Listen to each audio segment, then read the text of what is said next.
What is it, Mother? Listen, my son. It's time for my bath and I'm going inside to bathe.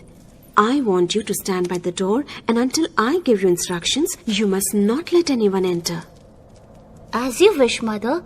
I shall not let anyone enter the house. You can have your bath in peace. You won't start playing and forget what I said, right? Gauri's son? Then those instructions are not applicable for me. Because I am Gauri's husband, Shiv Shankar. Huh? Now step aside and let me pass.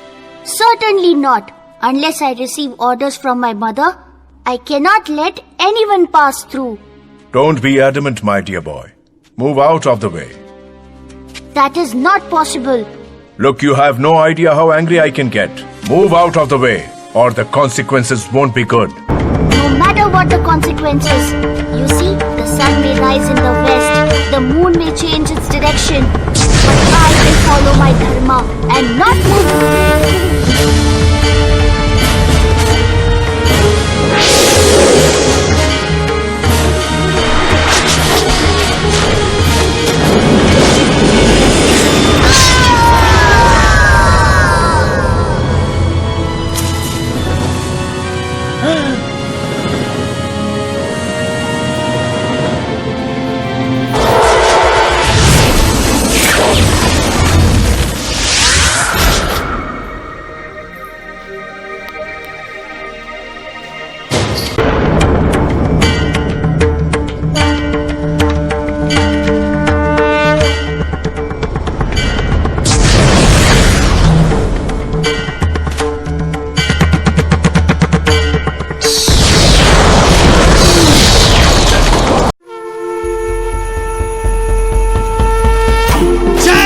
Ganesh Maharaj!